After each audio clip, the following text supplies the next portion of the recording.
Hello everyone, my name is Viraj Vara. I am from 3rd Sem Mechanical Engineering in LJ University. My project based on form subject.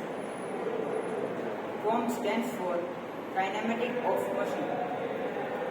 In this subject, we learn about displacement, velocity and acceleration without acting a force. We learn in this subject are different types of gears, displacement diagrams, velocity diagrams and acceleration diagrams. There are many types of gear like spur gear, helical gear, worm and worm wheel and rack and pinion, etc.